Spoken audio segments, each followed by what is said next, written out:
You want the truth. I'll give it to you raw. If he disappears after intimacy, if he vanishes the moment things get real, if every time you open your heart, he pulls back like you're holding a knife, they crave intimacy like air, but the moment they get a whiff of the real thing, they choke. Let me tell you something most people won't. Avoidants don't hate love. They're starving for it. They fantasize about it. They watch it from a distance like it's some beautiful storm rolling in, but they will never walk into the rain. Because when love gets too close, they panic. Not because you did anything wrong, but because love is a trigger. You show up with honesty, consistency, vulnerability, and he starts retreating like you pulled a gun on him. He doesn't say it out loud, but in his nervous system, closeness equals danger. He grew up somehow where connection meant chaos, where opening up meant being let down, where expressing emotions meant getting shut down, ignored, or worse, punished. So what does he do now as an adult? He repeats the same cycle. And he calls it normal. He'll give you the sparks. He'll give you the chase. He'll even give you the illusion of something real. But the moment you ask for more, the moment you show him your heart and say, here, I trust you, he short circuits, he shuts down. He ghosts. He avoids. And then you start questioning yourself, was I too much? Did I come on too strong? Should I have played harder to get? No. Stop it. Stop blaming your ability to love for his inability to receive it. You need to understand this. Avoidants don't fear you. They fear what loving you will unlock inside them. They fear being seen. They fear being vulnerable. They fear that if they drop their guard, you'll see the wound underneath, and they can't risk that. So instead, they do this dance, pull you close, then push you away just enough to keep you hooked, never enough to make you feel safe. It's not love, it's survival. And it's seductive, isn't it? That hot and cold dynamic makes you obsessed. You keep thinking, if I just prove I'm safe, if I just love him better, deeper, softer, harder, stop. You are not responsible for teaching someone how to stay. Let me say it louder, you are not the rehab center for emotionally unavailable men. You are not the reward for someone who refuses to do the work. And if you keep lowering yourself to make him comfortable in his avoidance, you are shrinking your soul for someone who doesn't even know how to hold space for it. He wants love on his terms that don't cost him vulnerability, terms that don't require presence, terms that allow him to keep 1 foot in and 1 foot out. That is not connection. That's emotional manipulation, and it will leave you emotionally starved and mentally confused. You'll find yourself explaining your worth to someone who has no capacity to recognize it. You'll find yourself in bed with someone who touches your body but avoids your soul. You'll find yourself addicted to the crumbs, those little moments where he opens up just enough to keep your hope alive. And then he shuts the door again, and you're back in withdrawal. It's a trauma bond dressed in romance. A dopamine hit disguised as intimacy. Do you know what real love looks like? Real love doesn't retreat when you get honest. Real love doesn't flinch when you cry. Real love doesn't run the minute you need reassurance. Real love leans in. Real love holds the mirror and says, I see you and I'm not going anywhere. Avoidants can't do that, not because they're evil, not because they're narcissists, but because they haven't met themselves in the dark yet. They haven't sat with their pain long enough to understand that their avoidance isn't protection, it's self-sabotage. They haven't figured out that shutting people out doesn't keep them safe, it keeps them alone. But until they do that work, until they're ready to sit in the fire and face their fears, they will hurt you just to feel in control. They will make you feel like you're asking for too much, when all you're asking for is basic human connection. They will pull away when you get close and then act confused when you feel abandoned. And if you're not careful, you'll internalize it. You'll think you are the problem. You'll think maybe you should love less. Ask for less, be less. No. Hell no. You were born to be fully met, fully seen, fully chosen, not tolerated, not breadcrumbed, not half loved, and definitely not waiting around for someone to maybe heal enough to show up. Avoidants are running not from you, but from the part of themselves that still believes love will hurt them. That part is running their entire relationship blueprint. And unless they stop and rewrite the story, they will run from every person who tries to love them. So what do? You let them run. You don't chase. You don't beg. You don't try to become more lovable for someone who can't even receive love. You hold your ground. You rise in your worth. You say, if you can't meet me here, that's fine, but I'm done meeting you in the middle when you're not even facing me. So you stop trying to be the exception to his pattern. Because the moment you recognize that his avoidance isn't about your value, that's the moment you take your power back. That's the moment you stop bending yourself backwards for someone who can't even show up straight. That's the moment you stop confusing attachment with love. Avoidants crave intimacy, but only when it's at a distance. Like watching a fire from across the street. They love the warmth, they love the light, but they're terrified of getting burned. So they keep their hands in their pockets, watching, hoping, wondering, but never daring to step into the flame. You are the flame. You're not here to your fire just to make someone else feel comfortable in the cold. Let them run, let them hide, let them choose the shadows. You rise in the light and never apologize for it. You think he's being mysterious. You think maybe he's just not ready. You think if you give it time, space, patience, he'll come around. But let me tell you something that will slap the delusion right out of your heart. He's not confused. He's not slow. He's not complicated. He's avoidant. And that hot and cold game you're romanticizing. That's not depth, that's dodging. Dodging accountability, dodging commitment, dodging emotional truth. You call it mystery, I call it emotional avoidance in a tuxedo pretending to be something it's not. He's not deep. He's not damaged in a poetic way. He's not layered like some misunderstood character in a love novel. No. What he is emotionally unavailable, and that's not a riddle you're supposed to solve. That's a pattern you're supposed to walk away from. And let me be even clearer, if he flirts but never follows through, if he opens up only to vanish the next day, if he gets close but recoils the second you express need, this isn't love playing hard to get. This is someone actively avoiding intimacy and hoping you don't notice. But you notice. Oh, you feel it. You feel it when you overanalyze every text. You feel it when your gut tells you something's off, but your heart wants to believe otherwise. You feel it in those silences and those late night spirals where you start thinking maybe it's you. Maybe you were too emotional. Maybe you scared him off. Maybe if you tone yourself down, shrink yourself, numb your needs, he'll stay. No, don't you dare. Because let's get one thing straight. People don't ghost what they value. People don't run from what they're ready for. And people who are emotionally present don't vanish when it's time to be real. Avoidants wear 1,000 masks. They'll smile through discomfort. They'll charm their way through vulnerability. They'll talk about past pain so you think they're open, but when it's time to actually be present, they're gone. They'll say, I miss you, just enough to keep your heart on a leash, but they'll never move the mountains it takes to truly show up for love. And if you're not careful, you'll mistake their inconsistency for a challenge. You'll think, if I can just be more understanding, if I can just show them I'm not like the others, let me stop you right there. You are not a love audition. You don't need to earn emotional safety. You don't need to prove your worth to someone who refuses to meet you halfway. You don't need to build a house for someone who's still hiding from their own foundation. He disappears and reappears like emotional clockwork, and you keep waiting for the version of him who felt right on day one to come back. But that version, that was a mask.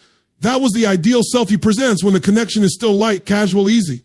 But the minute he feels your heart opening, the minute he senses real emotional investment, his system freaks out. Because to him, closeness isn't safe. To him, love means danger. And so he pulls away, and instead of seeing it as the red flag it is, you chase. You analyze. You defend him to your friends. You rewrite your expectations to match his avoidance. You lower your standards, calling it love. You accept crumbs, calling it patience. You swallow your pain, calling it maturity. But deep down, you know the truth. You feel it in your chest, that sickening drop every time he disappears after a moment of connection. That ache in your soul when he ghosts you after bearing his soul to you the night before. That confusion in your mind when you ask a simple question like, where is this going? And suddenly you're the villain. Because that's what avoidants do. They make you feel like your desire for stability is the problem.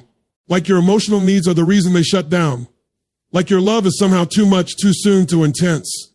No, what's too intense is trying to build something real with someone who thinks love is a threat. And I'm going to say this as clear as I can. Emotional avoidance is not romantic. It is not sexy. It is not deep. It is a survival strategy rooted in fear. And if you keep romanticizing it, you will lose yourself. You'll be exhausted, constantly overthinking every interaction. You'll be drained, pouring love into a person who has a leak in their soul. You'll be numb because expressing anything real only seems to push him further away. And in the end, you won't even recognize yourself because you'll be a version of you who's walking on eggshells, hoping the next time he leans in, he won't run away again. But he will, because that's what avoidants do when they're unhealed. They run, not because you scare them, but because love invites them to confront the very parts of themselves they've spent years avoiding.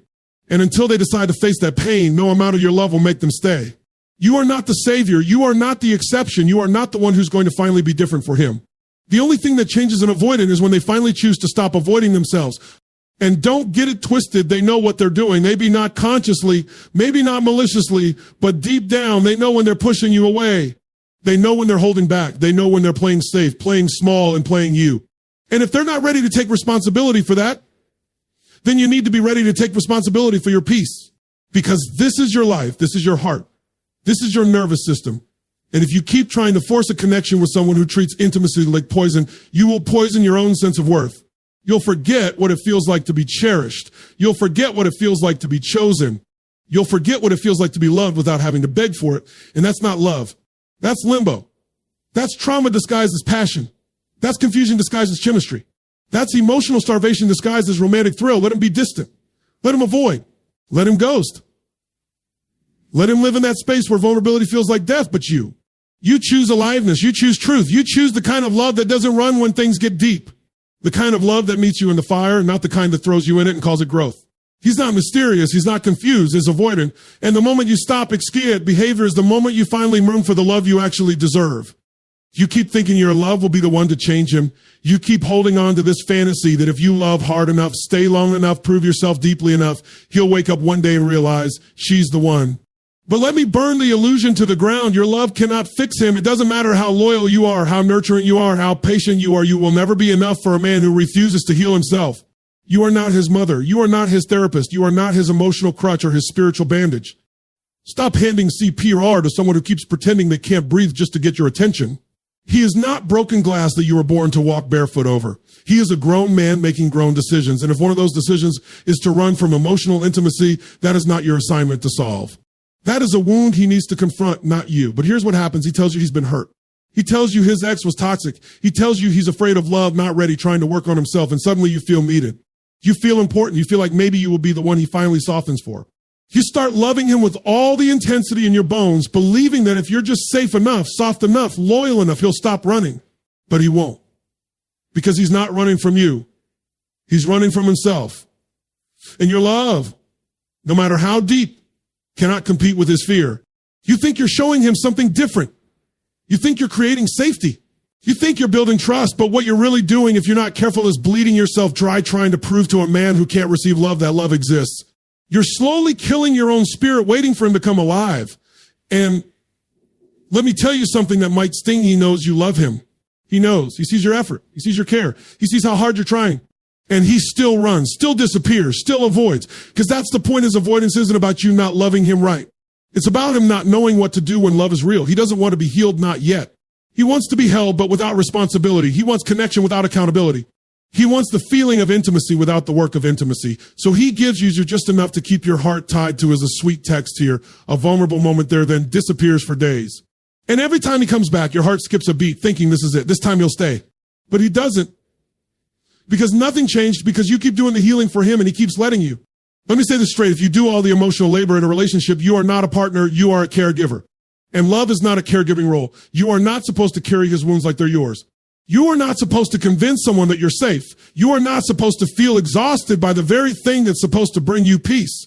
You think love is sacrifice. You think it's endurance. You think love is supposed to hurt a little because you've been taught that fighting for someone who's unavailable is romantic. It's not. That's codependency. That's trauma bonding. That's a nervous system screaming for oxygen while you keep calling it butterflies. And here's the twist. The more you try to prove your love, the less he respects it. Not because he's heartless, but because when someone hasn't healed, vulnerability looks like weakness to them. They see your love, and instead of appreciating it, they resent it because your love reflects the very thing they don't feel worthy of. And instead of rising up to meet you in that space, they retreat deeper into avoidance, and they blame you for being too emotional, too much, too intense. But the truth is they're not overwhelmed by you. They're overwhelmed by what you represent, a level of connection they don't feel safe in. So stop thinking your love will be the one that cracks the code. Stop thinking you're the missing puzzle piece. Stop trying to be the healing they refuse to choose. You are not here to fix people. You are here to love, but love has to be received to mean anything. Love isn't love when it's thrown into a black hole of emotional avoidance. And let me be brutal. Loving someone who won't heal will make you sick. You'll start doubting your instincts. You'll lose your sparkle. You'll forget what it feels like to be chosen, not because you begged for it, but because someone saw your worth on their own. You'll settle for less and call it loyalty. You'll keep giving and giving until your soul is exhausted and your heart is numb. And the worst part, he'll keep taking it, not out of cruelty, but out of habit, because you trained him to believe that you will love him regardless of how absent he is. That's not noble. That's self-destruction. There's a reason the plane tells you to put your oxygen mask on first. You cannot save someone who is committed to drowning, especially if they've convinced themselves they can breathe underwater. He doesn't need your love. He needs his own awakening. He needs to sit in his own darkness and realize that he's the one closing the door every time connection knocks. You want to heal him? Let him go. Let him feel the consequence of his avoidance. Let him miss the softness he couldn't hold. Let him sit with the silence where your love used to be. That's the real medicine. That's the real wake-up call. Not your devotion, not your sacrifice, not your endless text trying to understand him. You are not the light at the end of his tunnel. You are the light that walks away when he refuses to open his eyes. Your love is powerful. Your love is rare. Your love is sacred. Don't waste it on someone who treats it like it's disposable. Let him chase his comfort zone all the way into his own loneliness. You walk towards someone who meets you, not someone who flinches every time you show them your heart, because real love doesn't run when it gets hard. Real love doesn't ghost when it gets deep. Real love doesn't break you so it can feel safe. And if he can't show up, then he doesn't deserve a front row seat to your soul. Let that man go. Let that fantasy die. Because the version of him you're in love with isn't real, it's who you keep hoping he'll become. But healing isn't yours to give, it's his to choose. You're waiting for clarity. You're waiting for a conversation. You're waiting for the moment where he finally sits you down, looks you in the eye, and tells you the truth. But it never comes. And you keep waiting, thinking silence is just a pause, when in reality, it's a decision. His silence is the message. His inconsistency is the answer. His lack of pursuit is the clarity you've been begging for. But you keep translating absence like it means nothing. You keep trying to solve the puzzle when he's already walked away from the game. You tell yourself he's just going through something. You say maybe he doesn't know how to express himself. You keep spinning excuses like they're lifelines, but deep down your gut is screaming. Your body knows. Your intuition is practically banging on the walls of your chest, trying to get you to see what your heart keeps denying. This man is not confused, he's not busy, he's not misunderstood, he's emotionally unavailable, and you're playing translator for behavior that doesn't need translation, it needs confrontation. How many times do you need to be ignored before you believe it's intentional? How many I'm just not ready texts do you need to read before you understand that not ready is just a polite way of saying not willing for you? Because when someone wants you, you know. When someone values you, they show you. And when someone is truly invested, they don't disappear the second feelings get real. You are not someone who should have to decode affection. You are not supposed to feel confused in love. If love feels like guessing, it's not love, it's emotional warfare disguised as romance. You keep hoping he'll change. You keep waiting for the version of him you met in the beginning, the one who was charming, attentive, and different. But that version of him wasn't sustainable. That version was a sales pitch. It was the representative, not the reality. And the longer you hold on to who he was in the beginning, the longer you delay your own healing. Because the man you're dealing with now, he's inconsistent. He's dismissive. He's unavailable. And yet you keep thinking his silence is a challenge to overcome, not a boundary to respect. Let me break it to you. Real love doesn't confuse you. Real love isn't built on mixed signals and disappearing acts. Real love shows up over and over, not just when it's convenient or when emotions are light and easy. Real love stays in the room when things get vulnerable. Real love doesn't flinch at intimacy. But when you're dealing with an avoidant man, you start lowering your expectations so much that you call bare minimum effort a miracle. He watches your stories but doesn't reply to your messages, and you call that engagement. He texts you after a week of silence, and you call that coming around. He gives you a little breadcrumb of affection after days of coldness, and you convince yourself that's progress. It's not. That's manipulation masked as affection. That's emotional inconsistency wrapped in just enough sweetness to keep you attached. And you're eating it up because you're starving for validation from someone who's never going to fully feed you. The silence hurts. Of course it does, because you keep making it mean something about you. You keep asking, what did I do wrong? Did I come on too strong? Should I have played it cooler? No, that's the trap. That's the poison. That's what avoidant men do. They make you doubt yourself so you stay trying harder. Because if you're trying harder, they never have to. And here's the twisted part, your chase validates them. Your pursuit confirms they still have control.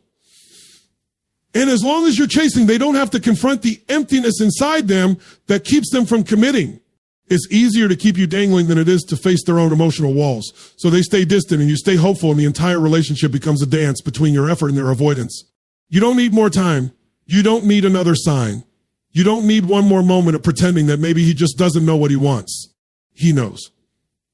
He just doesn't want it with you, not because you're not worthy, not because you're not lovable, but because avoidant men cannot handle real love without first facing themselves. And until they do that, every woman who gets close will become a threat, not a gift. So stop begging for words from someone who has shown you the truth in their actions. Stop asking for reassurance from someone who can barely look their own feelings in the face. Stop lowering your voice to make space for his silence. You are not meant to shrink yourself just to be easier to love. You are not meant to wait in limbo while he figures out how to be present. You are not meant to confuse neglect with mystique. And let me be direct, you deserve the kind of love that doesn't require detective work. The kind of love that doesn't leave you wondering. The kind of love that doesn't need to be decoded. If you're crying more than you're smiling, if you're questioning yourself more than you're trusting him, if you're waking up with anxiety instead of security, that's not love. That's a trauma pattern dressed up in false hope. The silence isn't noble. It isn't spiritual. It isn't complicated. It's avoidance. It's a man who doesn't want to be seen fully and won't allow you to be seen either. You keep showing up with your heart wide open, and he keeps closing the door, not because you're wrong for loving him, but because he's wrong for receiving your love while refusing to reciprocate it.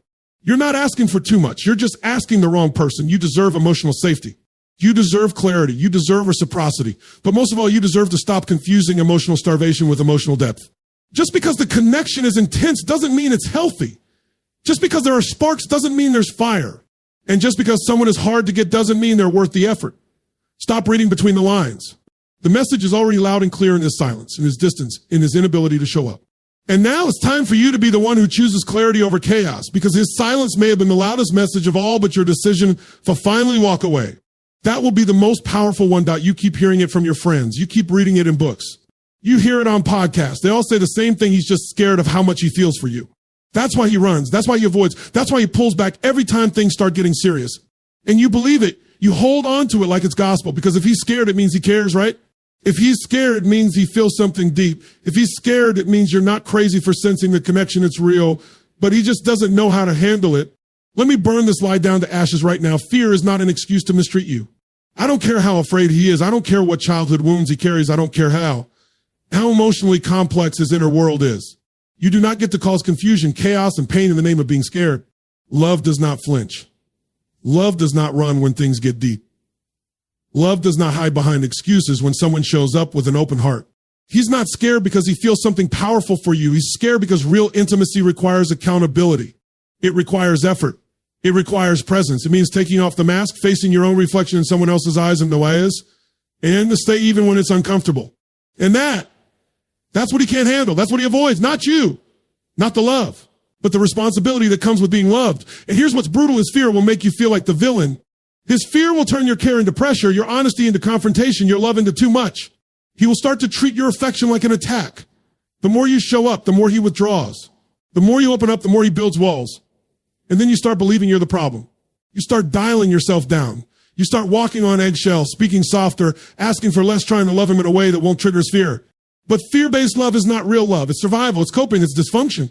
If he's constantly in fight or flight mode every time love gets close, that's not a man you can build with. That's not a man who's ready for intimacy. That's a man who's still at war with his own heart, and you're standing in the middle of the battlefield thinking your love can stop the bullets. You can't. You won't.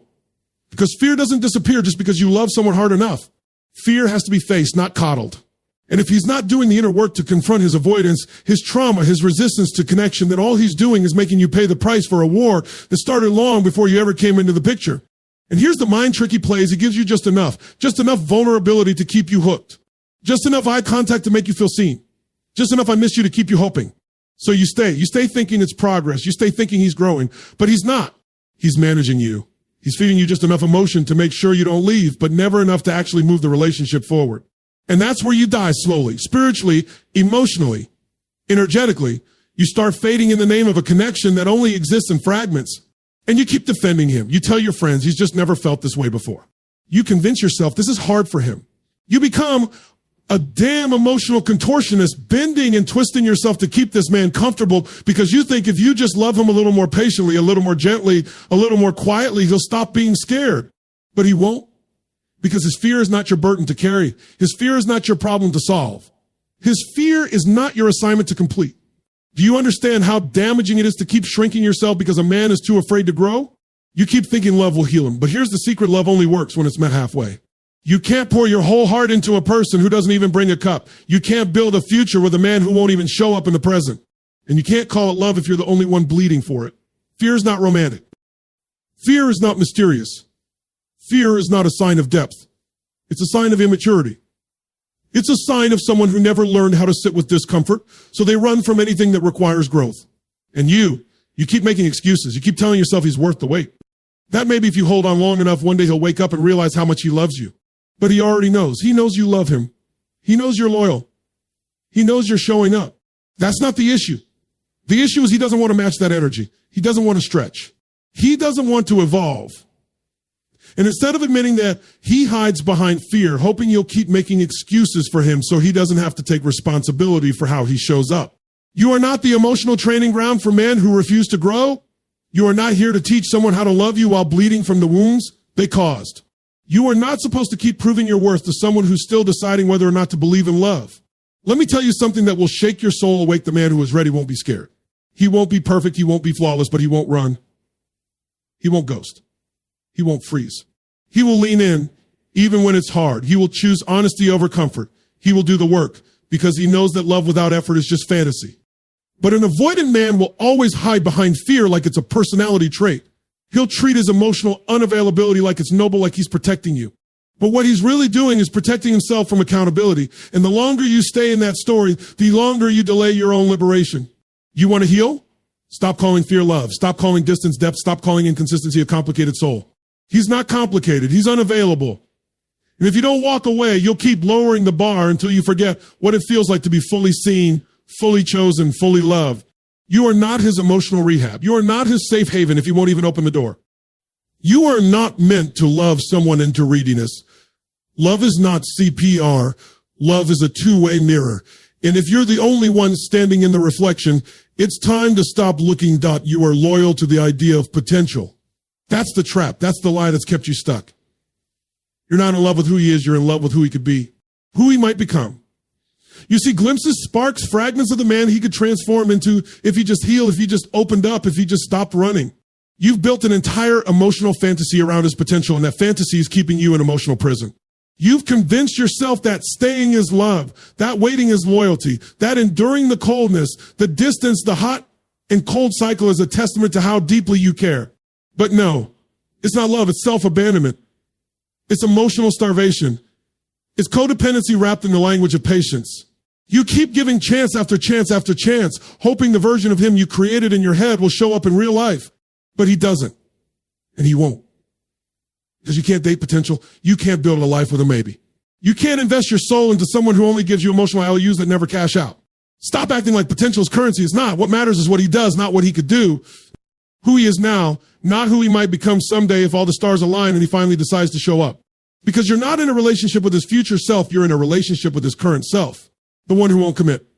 The one who disappears. The one who keeps you at arm's length but pulls you close just enough so you never fully walk away. It's not that he can't love. It's that he doesn't choose to. Not the way you need. Not the way that builds something strong. He gives you drips, not rivers. He gives you sparks, not warmth. He gives you dreams, but no plan. And that slow bleed, that steady starvation of emotional safety is breaking you down piece by piece. Because you keep thinking if you just hold on longer, if you love him harder, if you prove yourself enough, maybe you'll finally be worth his effort. But he's not waiting for you to prove anything. He already knows what you bring. He already knows your heart. That's not the problem. The problem is he doesn't want to rise to meet it. He wants to stay in his emotional comfort zone while you keep stretching, reaching, bleeding for a future that only exists in your vision.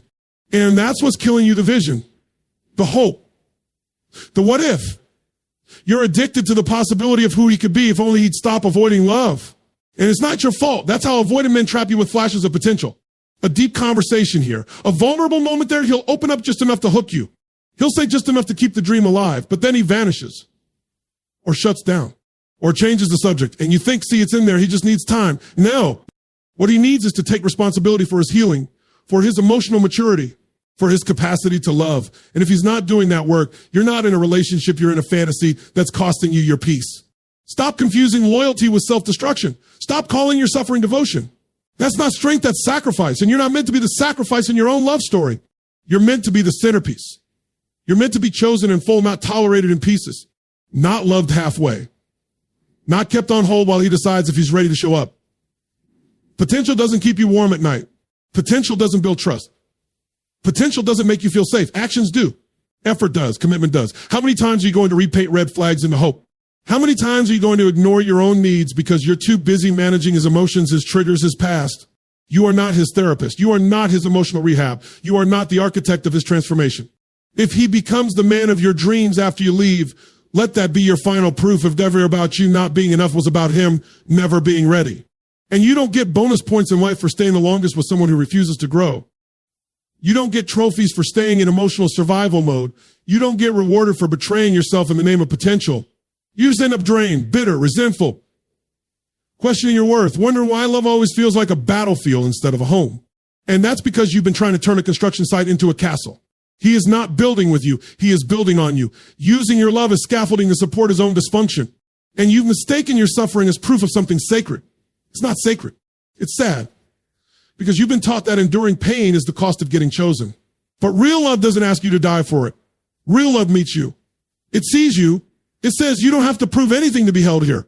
Stop dating the story in your head. Start dating the man in front of you because the man in front of you, he's inconsistent. He's unavailable. He's detached. And no matter how much you love him, he won't become someone else just because you see his light. His light is not your responsibility. His growth is not your job. His potential is not your future. You want a man who shows up every day, not one who might show up someday. You want a man who chooses you in his healing, not just in his hurting. A man who builds with you, not one who asks you to carry both your weight and his. And the longer you stay, the more you teach your nervous system that love equals uncertainty, that love equals waiting, that love equals lack. And then you wonder why you feel like you're losing yourself while trying to find him. You didn't come here to rescue men from their own emotional avoidance. You didn't come here to earn love through suffering. You didn't come here to be loyal to someone's potential while they fail to be loyal to your heart. You came here for real love, love that sees you, chooses you, grows with you. And anything less than that is not romantic. It's a slow emotional death. You are not asking for too much. You are asking the wrong man. And the sooner you stop romanticizing potential, the sooner you will reclaim your power, your peace, your clarity. Because love is not a project. It's a partnership. And if you're the only one doing the building, you're not in love. You're in bondage.